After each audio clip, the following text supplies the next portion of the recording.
Red ارتھ۔ میں ماریا ہوں اور یہ میری کہانی ہے۔ آج سال کا 264واں دن ہے۔ دن بھر کے کاموں سے فراغت کے بعد جب میں نے اس سے بات کی تو وہ ہمیشہ کی طرح اپنی ذہانت اور حافظے کے ذخائر کھولنے لگا۔ اس کی سائنس اور تاریخ سے متعلق باتیں سننے میں مجھے کوئی دلچسپی نہ تھی۔ میں صرف اس کا ساتھ محسوس کرنے کے لیے کئی گھنٹے اس کے معلوماتی پروگرام کو مزے سے سنتی رہتی۔ کبھی ناسا کے نئے خلائی اسٹیشن یا کبھی چرچل کے قصے۔ آئے روز بالکل کوئی ایسی نئی بات سنا دیتا جو میرے ذہن میں سمانا مشکل ہو جاتی۔ مجھے پھولوں، پودوں اور رنگوں میں شروع سے ہی گہری دلچسپی رہی ہے، جبکہ یہ سب اس کے لیے فضول لوگوں کا کام ہے۔ اس کی باتیں سنتے مجھے کوئی معلومات تو دماغ میں نہ پڑتی، پر میں اس کی ہر بات کو نئے نئے رنگوں میں ڈھال دیتی۔ آج کب میری آنکھ لگ گئی مجھے پتہ ہی نہ چلا۔ شاید میں خواب میں تھی کہ مجھے ایسا لگا جیسے میں اوپر کی جانب اڑ رہی ہوں۔ کچھ خبر نہ تھی کہ سفر کہاں کا ہے۔ میں اپنا تکیہ پکڑنے کی کوشش کر رہی تھی، پر کوئی طاقتور چیز مانو مجھے پوری قوت سے اوپر کھینچ رہی تھی۔ اسی کشمکش میں میری آنکھ کھل گئی اور میں نے دیکھا کہ میرے ہاتھوں میں گھاس موجود ہے۔ میں حیرت زدہ رہ گئی کہ یہ لال رنگ کی گھاس میرے بستر پر کیا کر رہی ہے۔ جب میں نے ارد گرد نظر دوڑائی تو خبر ہوئی کہ میرا کمرہ تو شاید کسی ہلکی لال اور نارنجی سبزہ زار کھیت میں بدل چکا ہے۔ ارد گرد کچھ نیلے رنگ کے پتے بھی موجود تھے، پر کسی پتے یا پودے پر کوئی پھول مجھے نظر نہ آیا۔ یہ سب دیکھ کے میں دنگ رہ گئی اور پیاس کی شدت مجھے محسوس ہونے لگی۔ اتنے میں اٹھ کھڑی ہوئی۔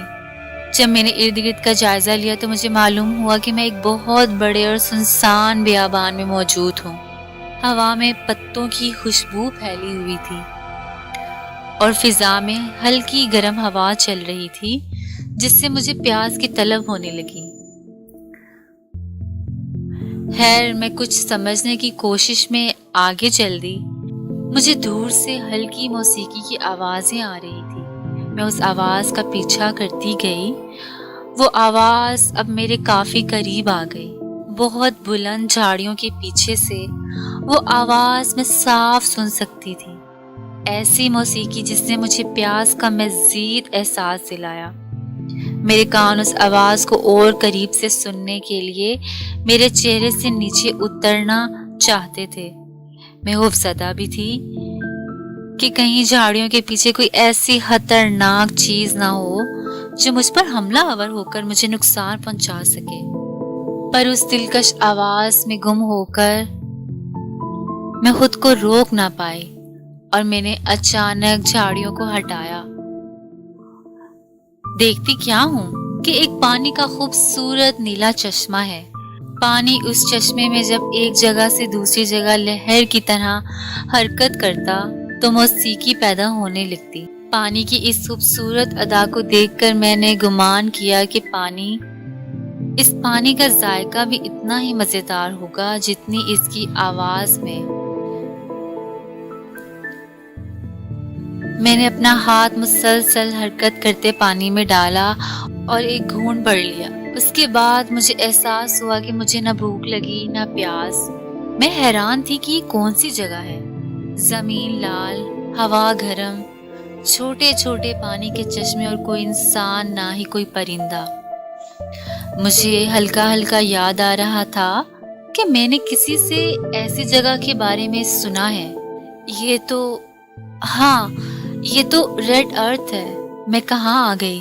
میرا گھر، میرا تکیہ اور میں افسوس کرتی رہ گئی۔ زمین سے کتنے ہزار کلومیٹر دور میں خلا میں موجود نہایت خوبصورت سیارے پر پہنچ گئی جو لال رنگ کا ہے، اور لال رنگ مجھے ہمیشہ سے پسند ہے۔ میں ایسی جگہ پہنچ چکی ہوں جہاں سے واپسی کا کوئی ذریعہ نہیں، نہ میرا گھر، نہ میرا خاندان اس لال جگہ پر میں بالکل اکیلی کھڑی ہی سوچتی رہی، اس تنہائی، خوبصورت تنہائی میں پہنچانے والا بھی میرے ساتھ یہاں موجود نہیں ہے۔ میں افسردگی سے اپنے دل کو کہنے لگی، کاش میں نہ اس کی باتیں سنتی اور نہ آج میں اس جگہ پہنچتی۔ سو فرینڈز، یہ ایک شارٹ اسکارف والا اسٹوری تھی جس کو پرسونیفائی کیا گیا ہے ایک لو اسٹوری کے ساتھ۔ It's not a love story, but آج کل جو ہماری سوسائٹی میں لوگ لو کے نام پر کرتے ہیں، جو مسکنسیپشن لوگوں نے کریٹ کیا ہوا ہے پیار کے نام پر، دوستی کے نام پر اور وفاداری کے نام پر، ان چیزوں کو میں نے اپنی اس شارٹ سٹوری میں پرسونیفائی کیا ہے۔ سو اگر آپ کو میرا یہ میسج پسند آیا ہو یا اگر آپ کو یہ سٹوری کچھ سمجھ آئی ہو تو پلیز پلیز پلیز نیچے کمنٹ کیجیے اور ہمارے چینل کو سبسکرائب کیجیے تاکہ ہم ایسی ہی سٹوریز آپ تک شیئر کر سکیں۔